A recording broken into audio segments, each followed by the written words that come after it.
The reviewing of Jeremy's toys. I ain't live, but I am recording this for our YouTube channel. Huh. Yeah. Perfect. That's right. So, what we have today are a bunch more figures that I bring to the show on occasion. And I skipped this figure before because I don't know, I didn't think I needed him. But then he went down to $12 on Mattel Creations and I had to get him. So Geldor is now a part of my collection. And I gotta say, for what he is, he's not one of my favorite characters, but he looks great. I think he's cool. He looks very 80s. Yeah. I think he's neat. He definitely looks just like the comic book character, so pretty neat. Don't even know if I need my classics one now. Did he come with his elixir of life? He did not. This is all he came with right here. An axe, a shield, and then an extra double axe that I think like Ram Man has or something. I think Ram Man has most of this stuff. But yeah, looks pretty good though. Accurate representation is what I could say. Yeah. Steve likes. I don't mind it. All right. What you got next? So I picked up the Battle for Eternia 4-pack. And this is the Paragon Champ. He's basically a man-at-arms looking dude in white and gold. And a big old hammer and a cape. I like it. It's neat for what it is. I don't know if I need it. It's got a very plasticky cape, which inhibits articulation always.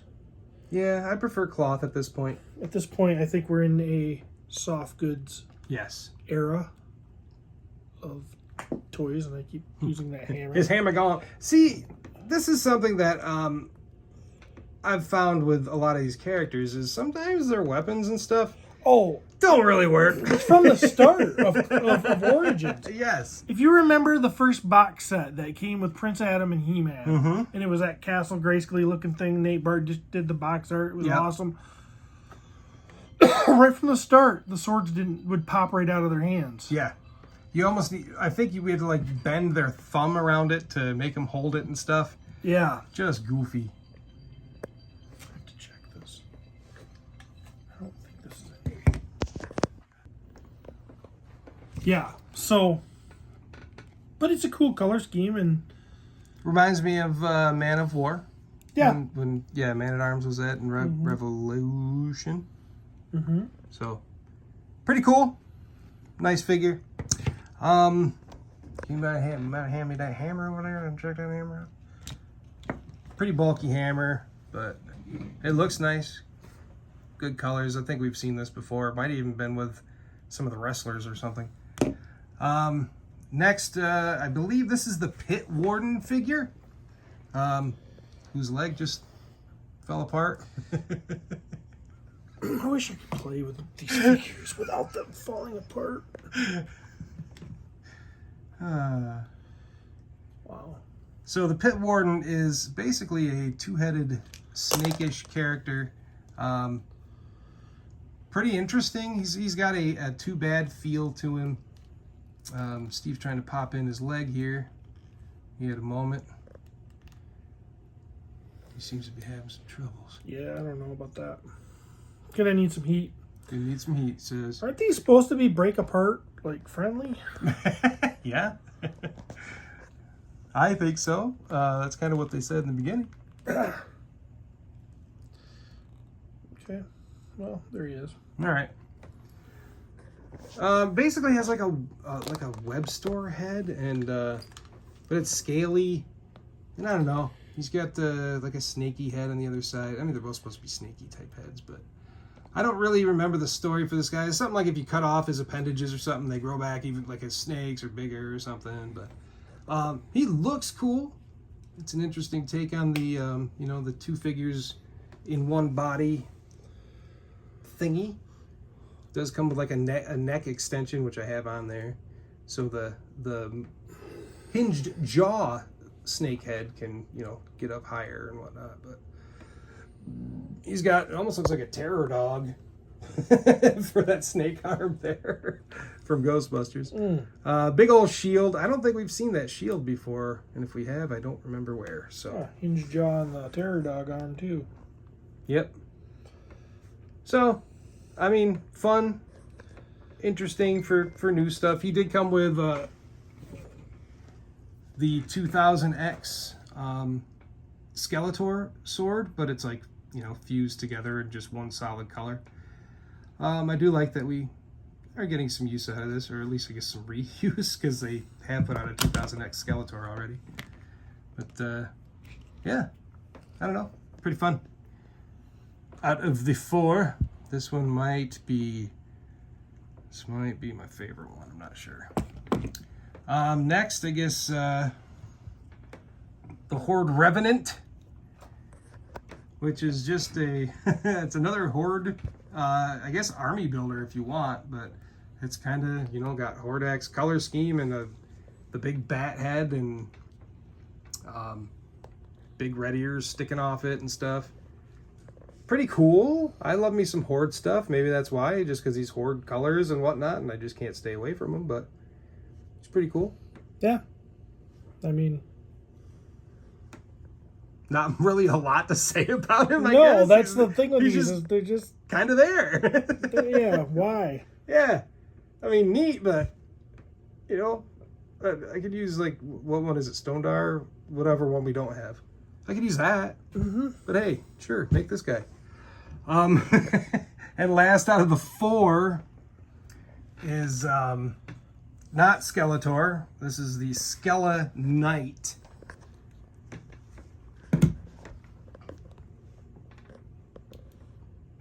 He is a lavenderish, color-bodied character with a helmet with like the big old ram ears and stuff on it. But it looks like it's just painted on the front, like they painted a skull on it, like it was Punisher or something. Yeah. And then it's got I know we've seen this sword, this giant sword here. I can't remember what that's from. Big and neon green, and then his armor is basically the red Beast Man from the Powers of Grayskull or whatever it was, and that's like a drabby purple color. So interesting look. I like him. I don't know that I need a bunch of them, but there he is. Fun characters. If you're gonna do some new ones, they could have done worse. Keeping with the Origins line here, we also have Sharella. She came out on Mattel Creations. She's got this bow, and she does have an arrow in her pouch. The rest are just sculpted, but she's pretty hot. And Steve mentioned something about liking barbarians earlier in this episode, and I think that she's the epitome of a barbarian. Yeah, I like this. I'd like to hang out with her. Yeah. I'd like to put an arrow in her quiver. Okay, all right. And just to, because you can.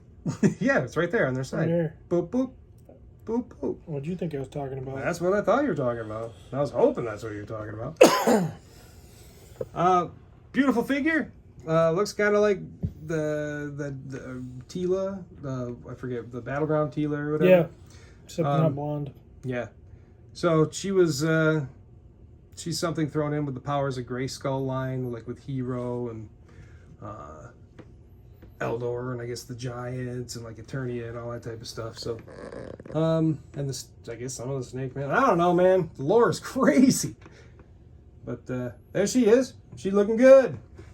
Moving on.